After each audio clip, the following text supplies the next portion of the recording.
Jijini Dar es Salaam. Hapa Dodoma sisi tuko salama kabisa kukuletea kipindi hiki cha Jambo Tanzania kwa upande huu wa Dodoma, ikiwa hii leo basi wenye viti wa zile kamati 12 wanatarajiwa kuwasilisha zile taarifa zao ambazo wameziandaa kwenye kamati zao katika bunge hili maalumu la katiba. Na basi kuzungumzia mambo mengi ambayo tumekuandalia kwa siku ya leo, nimewaalika wageni hapa studio ambao ni mheshimiwa Evod Manda. Yeye ni mjumbe maalum wa bunge hili la katiba, lakini vile vile ni mjumbe katika kamati namba 1. Karibu sana bwana Evod. Lakini vile vile niko naye Vita Kawawa, naye ni mjumbe wa bunge maalum hili la katiba kutoka kamati namba 3. Karibu sana mheshimiwa Vita. Na kukuletea kipindi hiki utakuwa nami Upendo Wela. Lakini kabla ya kuanza majadiliano hapa studio, tulipita katika baadhi ya mitaa ya mkoa huu wa Dodoma ili kuangalia ni kwa jinsi gani wananchi wanauelewa na swala hili ambalo linaendelea hapa katika bunge maalumu la katiba. Hivyo basi tulifika katika kijiji kimojawapo, na hebu tushuhudie kile ambacho wananchi wa kawaida kabisa wanaelewa kuhusiana na mchakato huu, kisha tutaendelea na majadiliano yetu.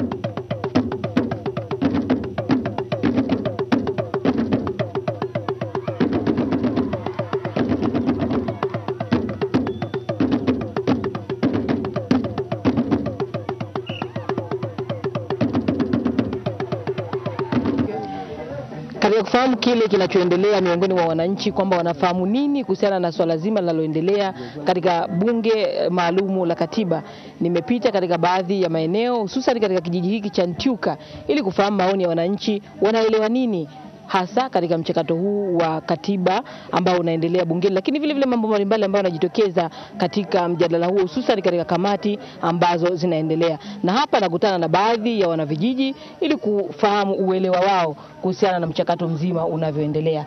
Jina langu naitwa Silas Jackson Mwaluko, ni mkazi wa hapa Ntyuka. Kwa kweli sisi tuko nje kidogo ya mji, tunaangalia ni wenyeji sana wa hapa Dodoma, tuko karibu sana na bunge, tunafuatilia kwa karibu. Hilo kwa kweli bado sijalifuatilia vizuri, lakini natumaini kwamba nitakapokuwa nimepata upeo kuelewa. Lakini nataka tu niwaambie kwamba Watanzania wenzangu kwamba haya yote ambayo ya theluthi mbili ya Zanzibar, Tanzania bara na visiwani yatakapokuwa yanaendelea, tumuombe Mungu sana awajalie busara na hekima ili watu ambao wako pale kwenye ukumbi wa bunge wafanye yale ambayo Watanzania wanapenda kuyaona hapo baadaye. Unazungumzia nini kuhusu muungano? Mimi muungano nafikiri naomba tu uendelee jinsi ulivyo, kwa sababu hasijaona athari kubwa sana ambayo inaweza ikasababisha muungano ukavunjika au muungano ukawa na serikali 3 au ngapi. Nafikiri kila ambacho Watanzania wengi watakiona kinaweza kusaidia nchi hii hapa, basi ndio kipigiwe kura, watu waweze kufanya yale ambayo yanaweza kufanyika. Kifanyie tu katiba inayochi maungo yetu. Katiba inayochunga maungo yetu. Inayochunga maungo. Majina naitwa Godfrey Gideon Mtizi. Godfrey Mtizi, unafahamu nini kuhusiana na mchakato wa bunge maalum la katiba unaoendelea? Ni kweli nalisikia bunge la katiba, nalisikiliza na malumbano mengi tunayasikia. Unajifunza nini za kuhusiana na mchakato huu unaoendelea? Ni kweli mimi nilipenda bunge la katiba wafikie kwamba basi napenda sana serikali mbili, maana ndizo zitakazoleta faida kwa sisi wananchi na hasa walalahoi. Mimi nilikuwa napenda hakuna haja ya kupiga kula kwenye theluthi mbili. Ilikuwa haina haja, maana tena muda utaongezeka na pesa nyingi zitaendelea kutumika. Tunayeumia ni sisi watu wa hali ya chini, kwa sababu lazima muda ongezwe kwenye hilo swala la theluthi mbili. Vingine ni kweli vinaleta changamoto na vinatia furaha kwa sisi wananchi wa hali ya chini, lakini vingine dhahiri shahiri vinaonekana kwamba ni malumbano tu, yani wameenda kuongea kile ambacho hawajatuma. Mimi nilikuwa napenda kwamba wajumbe waongee kile walichotumwa na wananchi na sio kupoteza muda mwingi. Unapopoteza muda na pia unapoteza pesa nyingi za wananchi.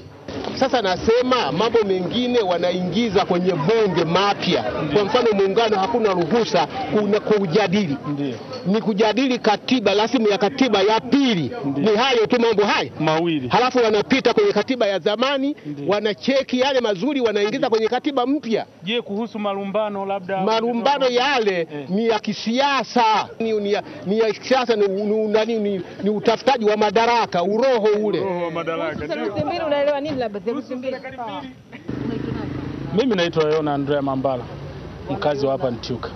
Bunge maalum la katiba kweli, kwa mfano lilikuwa tayari limeshapangwa, ni kwamba watengeneze bunge la katiba kwa ajili ya kuandaa katiba ya wananchi kwa maslahi ya wananchi.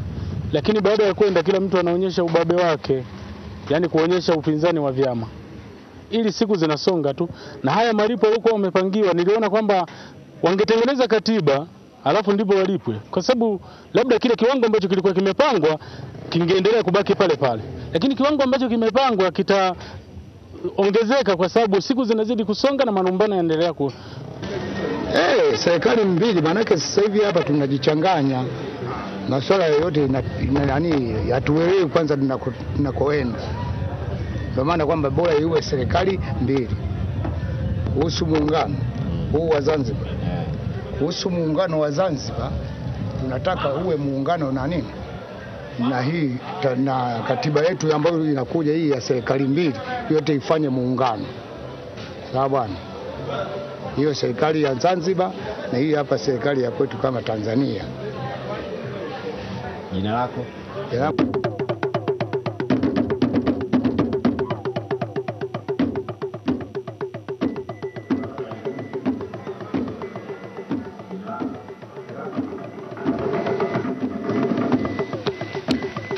Na mtazamaji wa TBC1, basi kama ulivyoshuhudia, hao ni baadhi tu ya wananchi ambao tulipita katika maeneo mbalimbali ya siku ya jana ili kuweza kujua kile ambacho wanafahamu, na kila mtu amejaribu kueleza kwa uelewa wake anachofahamu.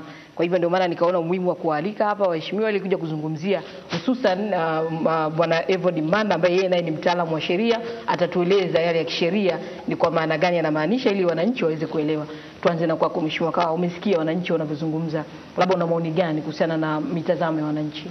Ni kweli, kwanza kabisa mimi nashukuru TBC kwa kutupa muda huu kuja kuzungumza, lakini maoni ya wananchi unaona kabisa anatia wasiwasi, na mimi nataka kuondoa shaka. Kazi yenyewe ndiyo tumeianza, na la pili ni kwamba tutazingatia yale yote ambayo yanawahusu wananchi, tutazingatia, lakini swala kubwa hapa lililopo ni swala ambalo lina changamoto la muungano.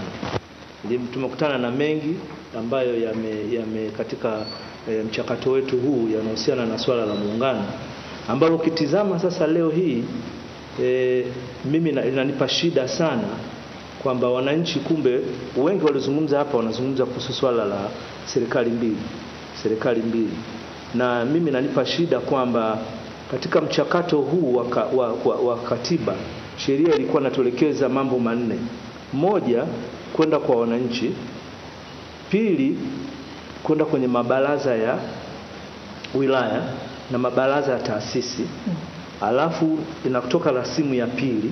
Rasimu ya pili ndio bunge, alafu tunakwenda kwa wananchi kwenye maoni ya wananchi, yani kwenye kupigia kura, referendum. Sasa wamefanya maoni, tume ilifanya maoni ya wananchi, alafu ikaja wakachaguliwa tena baadhi ya wananchi, na wananchi kwenda kwenye mchakato wa katiba hatua ya pili, ambayo ilikuwa ni rasimu ya kwanza. Kwa hiyo pale mabaraza yale yalitoa maoni yao, alafu sasa yale maoni ya rasimu ya kwanza ndio yalipaswa yaje kwenye sisi sasa, kwenye rasimu ya pili. Sasa hapa kwenye maoni hapa ya rasimu ya kwanza ndio mimi napata wasiwasi, ambayo ni maoni ya mabaraza na taasisi. Kwa mujibu wa ripoti ya Mheshimiwa Rioba ilikuwa tunapata vitabu 7, lakini na cha 8 cha randama ilikuwa inawekwa. Sasa sisi hatukupata maoni ya mabaraza haya na takwimu za mabaraza. Sijui kama mheshimiwa kama anaye, lakini kwenye bunge, kwenye vitabu tulivyopewa, maoni ya baraza hatujapewa, takwimu ya baraza hatujapewa. Na haya mabaraza yako taasisi zaidi ya 500 karibu 600 taasisi mbalimbali. Kuna mabaraza 177 ya kata na shehia, 164 ya kata na shehia 13. Haya hatujapewa vitabu vyake. Kwa hiyo ndio ilikuwa nao msingi wa kuyaona haya. Sasa ndio maana tumefika hapa tumekanganyikiwa. Kuna takwimu wenzetu wamechukua za wananchi, lakini wananchi unawasikia kwa ufupi hapa. Lakini kama tungepata haya takwimu za mabaraza, tungepata takwimu pia zingetusaidia kama msingi wa kwenda mbele. Lakini vitabu hivi vya maoni ya mabaraza hatujapata, takwimu za maoni ya mabaraza hatujapata. Ndio walitakiwa wajenge msingi wa rasimu ya pili. Alafu rasimu ya pili tunaizungumza, tunaijadili, tunaiboresha, tunaibadilisha, tunaipeleka kwa wananchi. Kwa hiyo sasa kuna mkanganyiko hapo. Ukiondoa, ila nataka niondoe wananchi wasiwasi. Kwanza tunakwenda sisi, tumekuja hapa kwa dhamira, lengo la kutekeleza katiba. Marumbano hayo ni ya kawaida kama alivyosema yule mzee wakati anaondoka, kwamba ni mengine ni mazungumzo tu ya vyeo. Na ni kweli, kwa sababu leo unakuta kuna baadhi ya viongozi wa upinzani wanasema kwamba lazima watu watoke na yale walioelekezwa kufanya. Sasa wanasahau kwamba hata huko nyuma wao walizuia serikali 3. Kama unakumbuka 1984 pale makamu wa rais au rais wa Zanzibar alipoondolewa, kuna kiongozi mkubwa sasa hivi wa nchi Zanzibar, yeye ndo alishiriki kupinga na kuleta taarifa zote katika halmashauri kuu. Walimpelekea Mwalimu kwamba jamani, swala la serikali 3 litakuwa na madhara na huyu anafanya hivi. Ndio ile hali ya hewa chafu iliyotokea Zanzibar. Lakini leo ndio anashawishi watu wake tusielewane sisi kwenye hili. Tusielewane kwenye hili. Ndio maana yeye anasema kuna watu wengine wanataka madaraka tu, yule mzee. Kwa hiyo amenikumbusha hayo kwamba jamani, lazima tuwe na lengo moja. Lengo letu hapa ni katiba ya wananchi wote.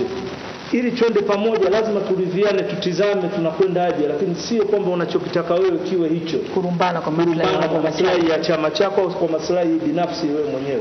Lazima twende kwa ajili ya minajili na mustakabali wa taifa hili ili twende mbele. Shukrani sana Mheshimiwa Kawalba, tukomea hapo. Tuje kwako Bwana Mbanda, Bwana Ivory Mbanda. Nawe pia umewasikia nadhani wananchi hapo wanavyozungumza. Nini maoni yako kuhusiana na maoni ya wananchi? Ni kweli kwamba wananchi wana haki ya kuwa na wasiwasi, kwa sababu inawezekana hawakushiriki hatua zote, na kwa kutokushiriki sasa wamekuja kukuta mjadala huko kwenye ngazi ya bunge. Kwa hiyo unakuta vitu vingine vinavyokwenda bungeni pale vimekaa kisheria, vinakwenda kwa kanuni. Sasa ndio unakuta wakati mwingine watu hawaelewi kwa nini. Kwa mfano kuna mmoja alisema hatuna haja ya theluthi mbili, watu wapige kura tupate katiba. Lakini ukiangalia bara ina watu milioni 43 na Zanzibar ina watu milioni 1 na laki kama 3 na kitu. Sasa theluthi mbili hili inaitwa ni kura ya kulinda maslahi ya pande zote, kwamba ili jambo liweze kupita itoke theluthi mbili ya bara ya hao watu kadhaa, na Zanzibar nayo itoke theluthi mbili, kwa sababu hakuna uwezekano wa watu wa pande hizi mbili idadi yao ikalingana. Sasa ili kuweza kulinda sauti na maslahi ya pande zote mbili kwa usawa, ndio maana kuna haja ya kuwa na kura theluthi mbili. Na hitaji hili limo katika sheria ya mabadiliko ya katiba. Kifungu cha 26 kifungu kidogo cha pili ambacho kinasema kwamba katiba inayopendekezwa, kwa sababu katika mjadala huu tutakwenda tutajadili, tutaandika vifungu tutakavyokubaliana mpaka tutakuwa na rasimu ya mwisho ikipigiwa kura. Sasa ile rasimu ya mwisho tutaipigia kura. Na hapa hitaji la sheria linaelekeza kabisa ni lazima kura ziwe theluthi mbili kutoka bara na theluthi mbili kutoka Zanzibar. Msingi wake ni kwamba kulikuwa na hoja ya kusema kwamba walio wengi ambao wanasema simple majority, lakini kwa hali halisi ukiangalia hata idadi ya wajumbe ndani ya baraza hili kutoka bara ni kama 400 na kutoka Zanzibar ni 200 na. Kwa sababu ukisema sasa walio wengi, walio unaotoka Zanzibar wasipokuwepo wote, bado unaweza ukapata hiyo simple majority kutoka bara. Matokeo yake sasa utakuwa umeathiri maslahi na sauti ya Zanzibar. Ndio maana inabidi lazima kila upande utoe theluthi mbili, yani watu wa kutosha kuwakilisha sauti, matakwa na mahitaji yao. Na sheria imezungumza tu kwamba hapa ni kwenye kupitisha rasimu ya mwisho, ile ya mwisho ambapo ibara zote zimeshaingizwa. Lakini wakati wa kutengeneza kanuni ikaonekana kwamba kuna haja ili kuhakikisha kwamba huu msingi wa sauti kutoka pande mbili unasikika, unazingatiwa. Katika kutengeneza kanuni ikatengenezwa kwamba kuanzia kwenye majadiliano ya kamati ni lazima ipatikane theluthi mbili. Yani mapendekezo yale yanayotolewa na kamati ni muhimu itafute theluthi mbili kutoka kila upande. Hii ni kwa mujibu wa kanuni ya 64 fasili ndogo ya kwanza ya kanuni za bunge. Sasa hapa kukawa na angalizo kwamba kawaida kamati zinatoa mapendekezo, lakini ikaonekana bado pamoja na mapendekezo ni vizuri mapendekezo haya yakapimwa kwa theluthi mbili ili kitakachotoka kule kionekane kwamba isiwe kionekane kina sauti ya wengi. Lakini kanuni hiyo ya 64(1) ikaweka kipengele kwamba hata kama theluthi mbili haitapatikana isikwamishe ripoti ya kamati.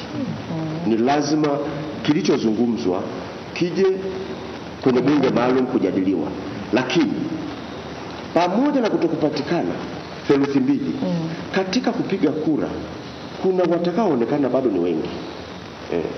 Kwa mfano unaweza kukuta kamati ili kutimiza theluthi moja imekosa kura moja, kwa upande labda wa Zanzibar, upande wa bara zimekosekana kura mbili ili kupata. Kwa hiyo unaweza kuona kwamba pamoja na kutokupata hizo theluthi mbili, lakini bado ukiangalia kunakuwa na watu wengi waliosimamia msingi fulani. Sasa ule unajenga sasa ile kanuni inayoelekeza uandikaji wa taarifa kwamba kutakuwa na taarifa ya walio wengi waliokubaliana mambo fulani kwa wingi, na kutakuwa vile vile ndani ya ripoti ya kamati kutakuwa na kipengele cha taarifa ya ambao hawakuafiki baadhi ya vitu ambavyo vilipigiwa kura ambavyo vimeamuliwa, vimejadiliwa na kamati kwamba mlio wengi mmeamua hivi, lakini sisi tulio wachache kwa haya hatuafiki. Na hatuafiki kwa sababu hii na hii, wanaweka maoni yao, yanaingizwa kwenye ripoti yote. Kwa hiyo zoezi kwa mfano linaloanza leo asubuhi hii labda itakuwa sasa kamati zitaanza kutoa taarifa. Mwenyekiti au mtu yeyote aliyeteuliwa kutoka kwenye kamati atasoma taarifa ambayo itakuwa na utangulizi, maoni ya walio wengi, maoni ya walio wachache na hitimisho.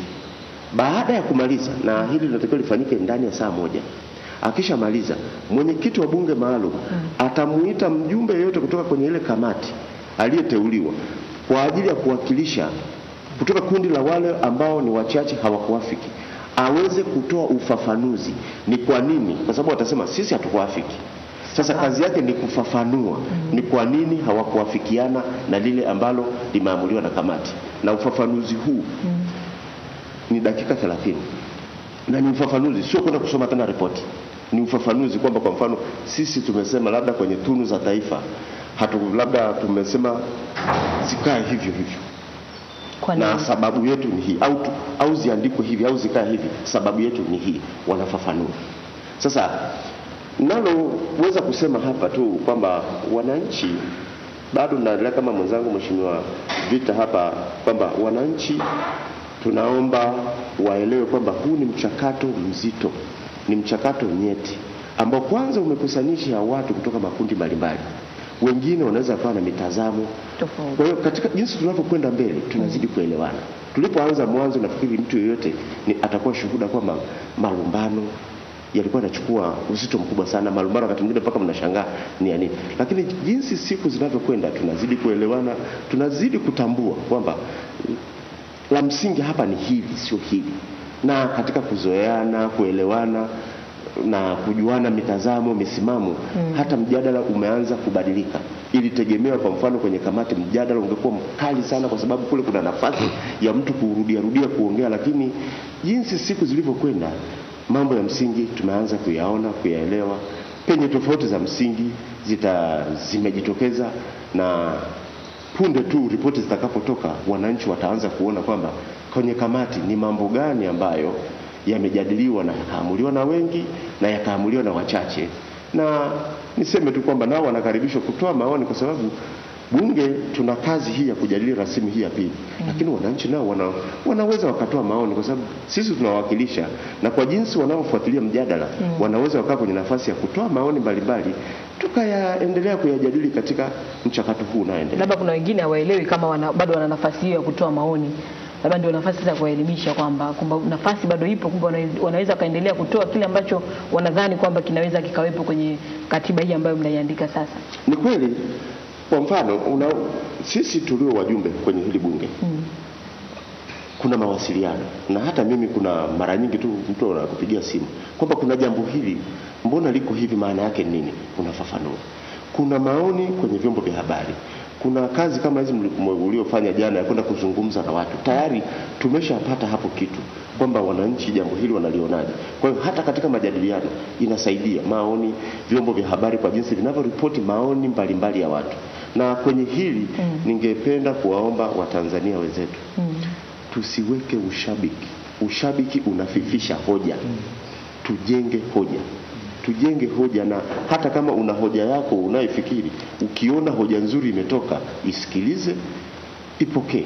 Ushabiki hautupeleki chochote. Mnafahamu vizuri ushabiki kwenye mpira ulivyo. Tukiuleta kwenye siasa tutatengeneza katiba ambayo haitatusaidia. Shukrani sana. Labda Mheshimiwa Kawawa, nawe tuje kwako sasa, maana umekuwa kimya kwa muda mrefu kidogo. Labda tuzungumzie sasa kwa upande wa kamati yako, kwa sababu nawe ni mshiriki katika kamati namba 3 kama ambavyo umeniambia. Labda ungeweza kuzungumzia tu mambo mbalimbali ambayo umeyashuhudia ukiwa kama mshiriki wa kamati hiyo na changamoto ambazo umekumbana nazo kwenye kamati yako. Unajua kanuni 64(2), kanuni namba 64(2), naomba ni nukuu kwanza, maana lazima twende vizuri kidogo. 64(2) inasema mjumbe yote wa kamati hataruhusiwa kuzungumza hadharani maoni ya kamati kuhusu jambo lolote litakalokuwa linashughulikiwa na kamati kabla maoni haya hayajawasilishwa rasmi kwenye bunge maalum, isipokuwa kwa idhini ya mwenyekiti wa kamati. Sasa mimi nimekuja hapa kama mimi sijapata idhini ya kamati kuzungumzia maudhui ya ndani ya kamati. Kwa hiyo tu labda sitaweza kuingia kwenye maudhui ya ndani ya kamati kwa mujibu wa kanuni namba 64(2) ambayo inanikataza. Sasa naweza nikasema tu mjadala wetu ulikwenda vizuri na kazi yetu ilikwenda vizuri, tulimaliza mapema kwa maana ya kujadili zile rasimu sura 2 na ibara zake zote na tukapiga kura. Kwa hiyo tulikwenda vizuri, na sasa hivi tusubiri tu sasa ripoti ambayo tunategemea kwa mujibu wa ratiba ya bunge. Leo ni bunge, kwa hiyo itawasilishwa na mtaona yale kwa jumla yake ambayo tumeyajadili mle ndani kwenye ile ripoti.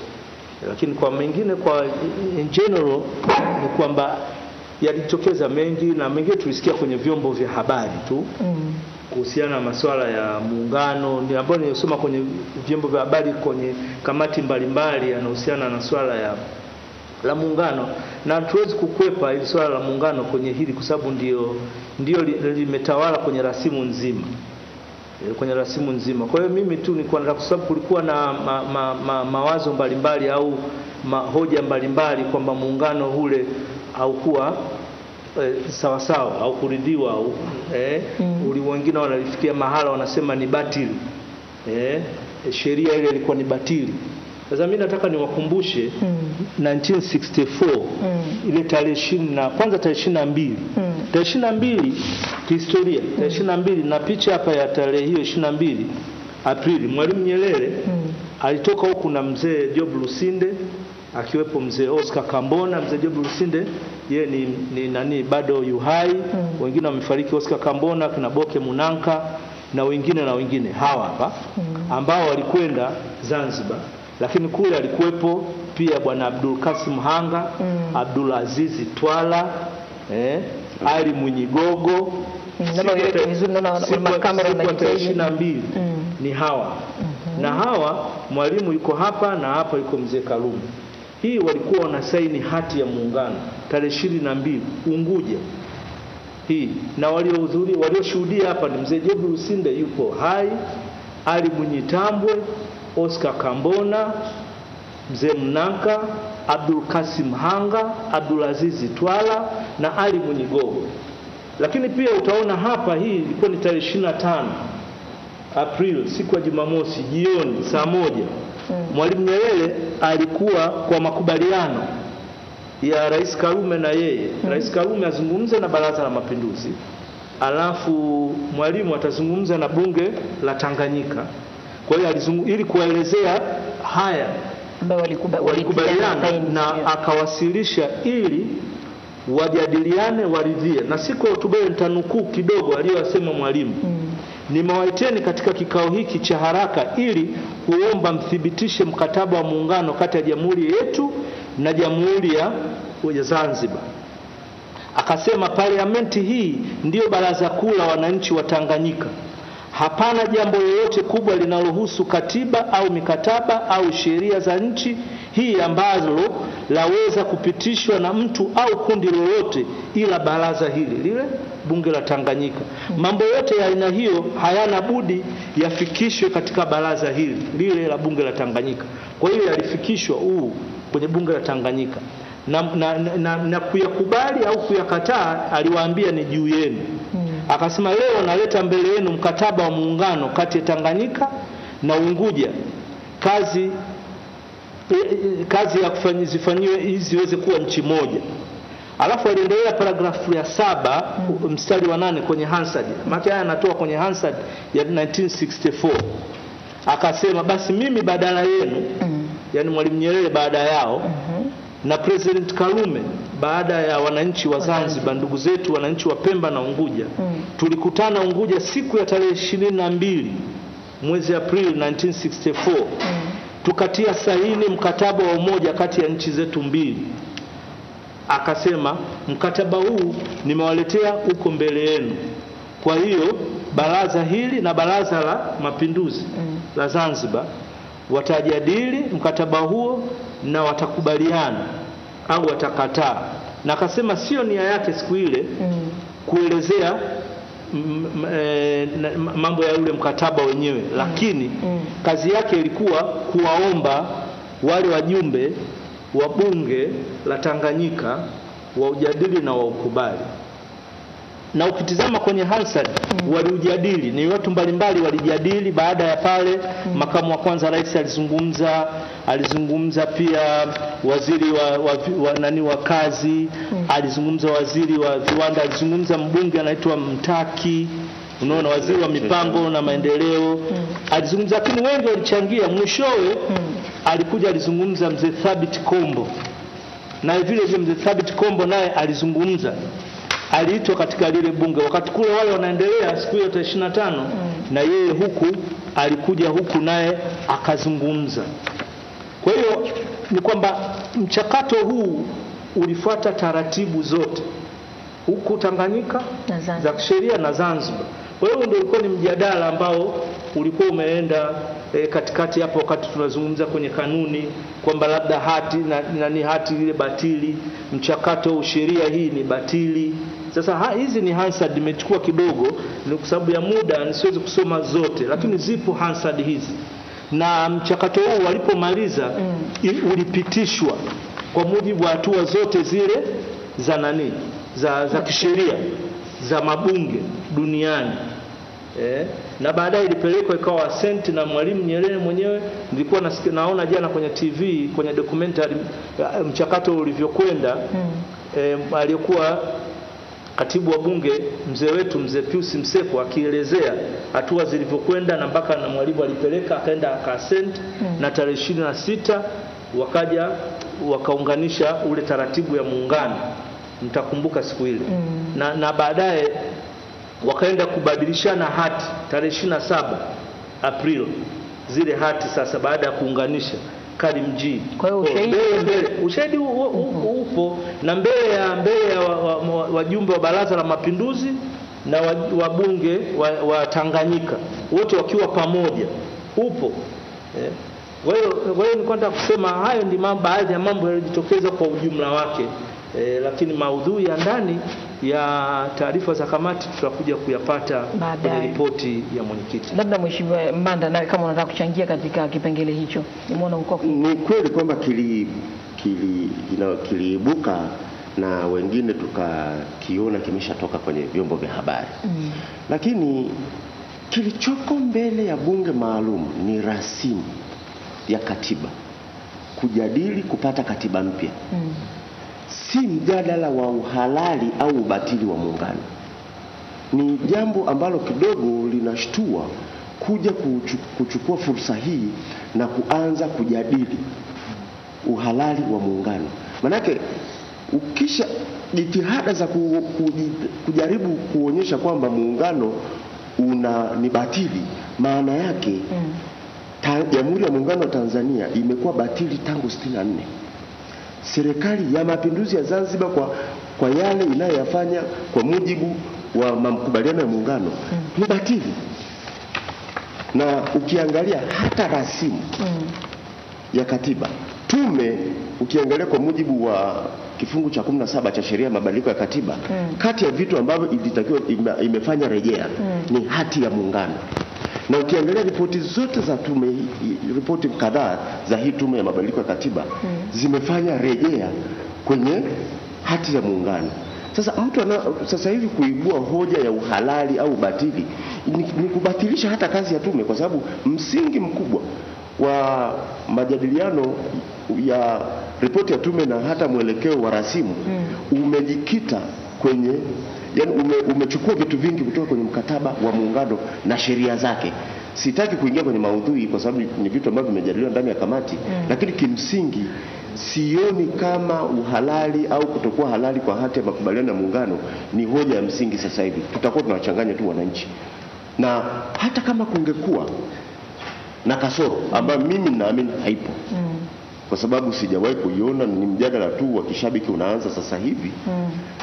Kwa mujibu wa kanuni za kimataifa, unapokuwa na jambo fulani unalifanya, kwa mfano mkataba kama huo, halafu mkao mnaufanya kwa ridhaa yenu kwa muda mrefu, unakuwa umeuridhia kivitendo. Kuna kanuni nasema principle of acquiescence, kwamba mmefanya kitu kwa muda mrefu na mkakizoea, tatizo yote wala mkutoa vikwazo inachukuliwa. Na hata kwenye sheria za kawaida, mtu akija akikaa kwenye kiwanja chako, unamuona anajenga, mnasalimiana asubuhi, anamaliza shughuli zake, ikipita miaka 12 hicho kiwanja ni cha kwake, kwa sababu umemuona, hujamgasi, kuchukua sheria na hukuonyesha tatizo lolote. Sasa kwenye sheria za kimataifa hali ya namna hiyo ipo. Ndio maana kuna hata matamko ya kimataifa kama tamko la ulimwengu la haki za binadamu. Ni tamko tu, lakini kwa kweli limefanya kazi kwa muda mrefu, limefanywa rejea nyingi, nalo limepata nguvu ya kisheria kati ya moja ya sheria za kimataifa. Kwa hiyo mkataba huu wa muungano ni mkataba wa kimataifa. Sasa kama kuna mtu yote ana ushahidi wa kasoro fulani, lakini kwa kuwepo kwa miaka 50 bila kuhoji uhalali huo, bila kuibua hoja yenye ubatili na kuiweka bayana, ikachukuliwa hatua, ni kukubali kivitendo. Ingawa mimi naamini mkataba huu ni kamilifu, umekuwa ukitumika na nchi imefanya mambo mengi kwa kipindi kirefu, imeingia mkataba kama Jamhuri ya Muungano wa Tanzania, iko Umoja wa Mataifa, AU na mashirika mengine. Mimi mjadala huu nauona kuhusu halali hati ya muungano, na uona tutakuwa tunawachanganya wananchi, tujadili katiba ambayo imewaweka hapa. Basi na tumalizie, maana naona muda na wenyewe umekwisha. Mheshimiwa Kawawa, kwa ufupi kabisa, neno lako la mwisho kwa Watanzania, unawaambia nini? Labda nachosema, naomba niseme kwa Watanzania na wenzangu wa bunge kwamba lengo letu hapa ni kuja kutengeneza katiba ya wananchi wa Tanzania. Mimi naomba tuwe wamoja, na kwenye umoja tunaweza tukafikia lengo lilo moja, lakini tukileta nani za makundi tofauti bila kuwafikiria wananchi wa Tanzania, tutashindwa kufikia lengo lilokusudia au litachelewa. Kwa hiyo nawaomba wananchi wawe na subira. Mchakato ndio umeanza, rasimu ya kwanza na ya 6 kwa mujibu wa kanuni, sura ya kwanza na sura ya 6. Kwa hiyo naomba wavumilie, tunakwenda vizuri, wasubiri twende, na naomba tu wenzangu tuvumiliane ili tuje na hoja ya kujenga. Tunapokuwa pamoja tutafikia lengo la demokrasia. Lengo la demokrasia ni kufikisha lile lengo mlilolikusudia kwa pamoja. Na sisi hapa lengo letu ni katiba tunaoitunga. Kwa hiyo twende pamoja, tusikilize hoja za pande zote tofauti, lakini tuziboreshe, tuziingize kwa pamoja ili tuende mbele na tuvumiliane. Kama hoja yako inaonekana kwamba haikuwa na mashiko au haijakubaliwa na wengi, basi uvumilie ili tuende na zile hoja za wengi. Ndio demokrasia, ili tufikie pale tulipokusudia. Shukrani sana. Na kwako Bwana Manda, nakupa dakika sekunde chache sana kusema neno la mwisho. Mimi kwa la ujumla ambalo naweza nikasema tu kwa Watanzania ni kwamba mchakato umeanza na unaendelea kama mnavyouona, na ninachoweza kusema tu malumbano yapo, lakini wapime. Kuna malumbano yenye hoja nzito. Sasa zile zinajenga, zinafikirisha, zinamfanya mtu hata kama atafiti zaidi. Kwa hiyo ndio mchakato wenyewe. Kwa wenzangu, malumbano ambayo hayajengi, nafikiri ni muhimu kama alivyosema mwenzangu Mheshimiwa Kawawa kwamba tuyaepuke kwa sababu hayajengi. Lakini kimsingi tunachokifanya sasa hivi, tunatengeneza historia ya nchi yetu. Tunatengeneza katiba ambayo itatuvusha vizazi na vizazi. Hatutengenezi katiba kwa ajili ya tuliopo sasa hivi.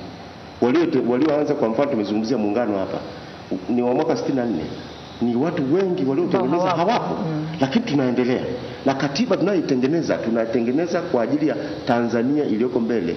Tanzania ambayo itasimama imara, wananchi wake wataendelea kunufaika na kufanya shughuli zao na kuboresha maisha yao kama ambavyo kila mmoja anataraji.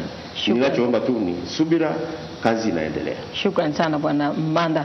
Mtazamaji wa TBC1, basi na kufikia hapo tumefikia mwisho wa majadiliano yetu kwa upande huu wa Dodoma, na kuanzia pale saa 1:15 nilikuwa naye Bwana Evody Manda. Yeye ni mjumbe wa bunge maalum la katiba, lakini pia ni mjumbe katika kamati namba 1. Shukrani sana kwa kushiriki nasi. Nakushukuru sana. Lakini pia nilikuwa naye Bwana Vita Kawawa, naye ni mjumbe wa bunge hili maalum, lakini vile vile ni mbunge wa bunge la Jamhuri ya Muungano wa Tanzania, lakini pia ni mjumbe kwenye kamati namba 3. Shukrani sana.